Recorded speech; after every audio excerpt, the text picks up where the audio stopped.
Bonjour, je m'appelle Yvon Chabot. Bienvenue à la présentation du cours Introduction au BIM. Building Information Modeling, le BIM, est devenu l'un des développements les plus passionnants dans l'industrie du bâtiment et de la construction au cours des dernières années. Le BIM a déjà commencé à changer la façon dont les architectes, les ingénieurs, les entrepreneurs et les propriétaires d'immeubles travaillent ensemble.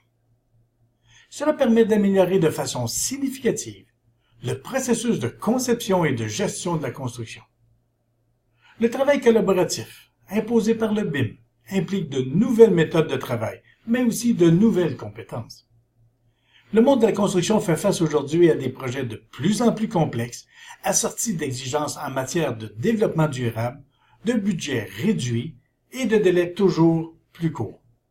On ajoute à cela une multiplicité d'intervenants dont la collaboration et la communication ne sont pas aussi efficientes qu'elles pourraient l'être.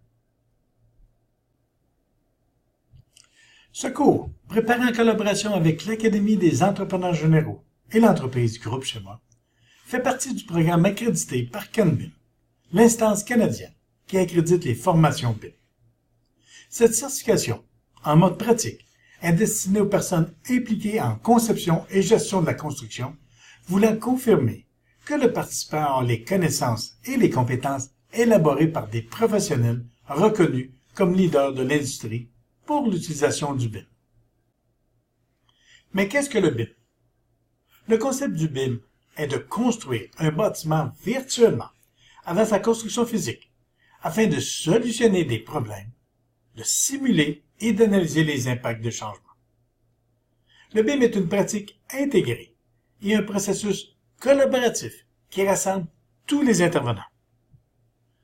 La mise en contexte. Le BIM est une réalité incontournable. La plupart des pays ont entamé le processus de déploiement du BIM. Le Canada et le Québec ne font pas exception. Pourquoi cet engouement? Parce que le BIM rapporte des bénéfices et permet pour les coûts une réduction de 3 à 10% des coûts de projet. Pour le temps, une réduction de 7 à 19% de la durée du projet. Pour la productivité, une amélioration de 6 à 28% de la productivité en chantier. Pour la qualité, une réduction de 90% des demandes d'information, une diminution des ordres de changement et la réduction de 50 à 95% de la reprise en chantier. Donc, en résumé, le BIM permet la coordination optimale, l'optimisation des coûts et des délais, la maintenance du bâtiment facilitée, le niveau élevé de flexibilité, la réduction des erreurs et du temps de saisie et la réduction des risques. Le travail collaboratif imposé par le BIM implique de nouvelles méthodes de travail, mais aussi de nouvelles compétences en pratique intégrée. Un processus collaboratif qui rassemble tous les intervenants pendant tout son cycle de vie, soit de la planification en passant par la programmation, la conception et la construction, pour se poursuivre pendant toute l'opération de l'infrastructure. Ainsi, l'utilisation du BIM s'inscrit dans un objectif global d'assurance de la qualité, de l'élaboration d'un concept et de la réalisation d'une infrastructure. Elle s'applique à tout le cycle de vie d'un projet d'infrastructure et sa portée variera selon l'étape du projet. Le cours se divise en deux parties, soit l'introduction au BIM et l'implantation du BIM en entreprise. Pour cette formation, nous allons présenter la première partie, soit l'introduction au BIM.